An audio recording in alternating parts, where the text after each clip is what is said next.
everybody, Eric Switzer here with Dan Amrich from Digital Eclipse. We're looking at Mighty Morphin Power Rangers Rita's Rewind. You got it all out. Thank you very much. A lot of people can't say the full title or they get it slightly wrong. You're a pro. I've been practicing all weekend, so good to meet you. I was hanging out a little bit. You've been talking to fans, and it's been really fun to see their excitement for the game and your excitement too. You really love Power Rangers. I'm so happy to be able to do this game and do it for the fans, because Power Rangers fans are very, very loyal, but they haven't had a lot of really high quality content since last year. You know, like the Once and Always special on Netflix was a really big deal to them, but they haven't had anything gaming in a long time.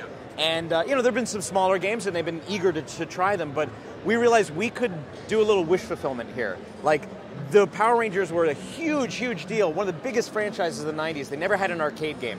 And a lot of other popular franchises in the '90s did. So we're like, we get to right that wrong. We get to fill the hole in our own hearts by making the ultimate '90s style arcade game for Power Rangers fans. So yeah, it's honestly, it's an honor, and I want to do right by the fans. The whole team does. This genre has a bit of a renaissance right now. I think that there's a lot of beat-em-up brawler kind of games like this. Can you talk about what makes Rita's Rewind different? Sure, yeah. It's a great time if you're a fan of this kind of genre, because there's a lot of fresh ideas being injected to a very old formula, one of the earliest coin-op formulas.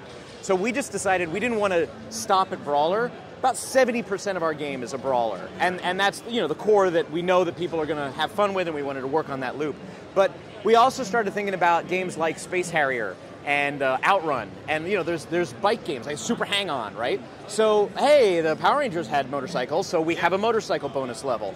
They all had individual mechs and for the dinosaurs. So okay, so now we've got a driving section where we're piloting the dinosaur, but you're also blasting things in the environment. And then ultimately, the thing that you could never really get out of a Power Rangers game in the 16-bit era was the feeling of being in the Megazord and actually punching all these big kaiju, you know, enemies and stuff.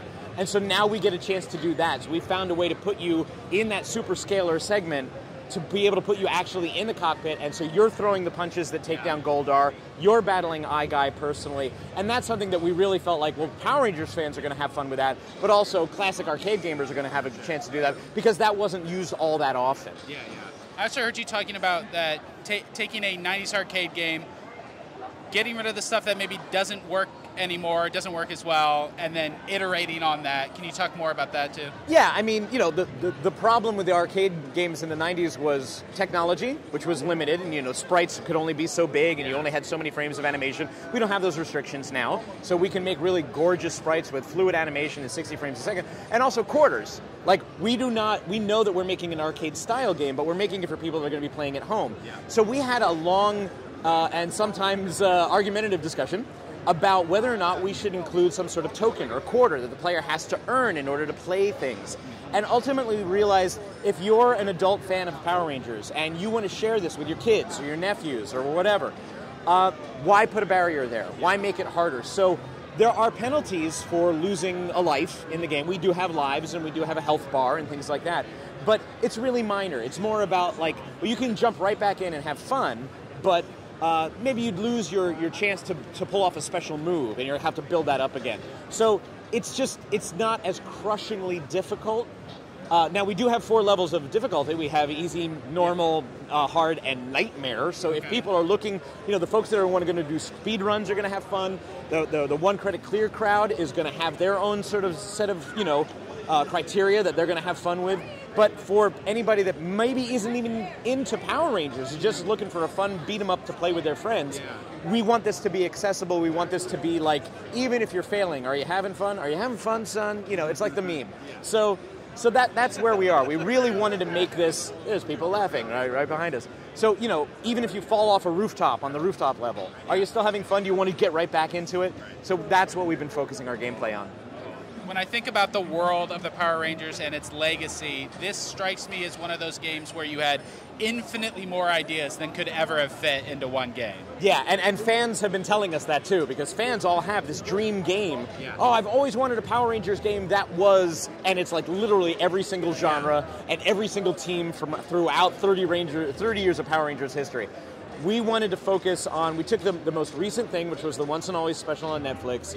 That introduces a new villain, Robo Rita, who is so we sent her back to meet the original Rita. And then we just sort of focused our story on the original Power Rangers team. Robo Rita is teaming up with her original self to go back in time and try to destroy the Power Rangers at the source. Right. So that gives us a really good playground. We have like the first 3 seasons of that original team, and that's a lot of fun. But, it's not going to be all things to all people. There's, what about Time Force? You're doing a time travel game. We totally understand. But the scope of a game, you need to figure out what the story is that you want to tell, and you need to be able to deliver something that satisfies on that level. So yeah, this is a focused game that really is based on the origins of the Power Rangers and an alternate history through that, all the way through the Green Ranger saga. And so when you finish our alternate version of Season 1, you will actually be able to unlock and play as the Green Ranger, because we know that's really important to fans. So when we announced it over the summer, everybody was like, "Where's the Green Ranger?" And we were like, "It's coming, just trust us." So it is hard to pick and choose. We certainly have more ideas that we'd love to take it further if given the opportunity, but we got to tell the story that we're telling right now, and then we'll see where it all goes. Cool. I've been around the booth a lot this weekend, and it's been really cool to see just a constant line of people waiting to play and big groups all playing together. But for the people that aren't here at PAX, when can they get a chance to check out the game? It is this year. I know that it's hard to be like only 4 months left in 2024 and still say 2024, but we are currently in QA. We are polishing some of those 3D bonus sections and stuff like that, and the Megazord fights. The brawlers, it feels pretty good, but we're going through bug testing now. It will be this year. I can't be more specific than this year, but again, there's only so much time left, so it won't be long to wait. It will be coming out on PlayStation, Xbox, Switch, and PC. It will support 5-player co-op because there's 5 Rangers. We got to do that, and you will be able to play online or offline. So yeah, we're really hoping that it'll be a little something for everybody. Hardcore Power Rangers fans are going to find a lot of references and collectibles and achievements and secrets that we've hidden in the game, and then less intense fans are going to be like, that was fun to beat stuff up.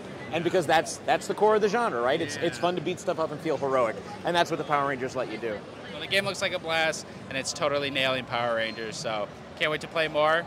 Thanks, stay tuned for more from PAX West.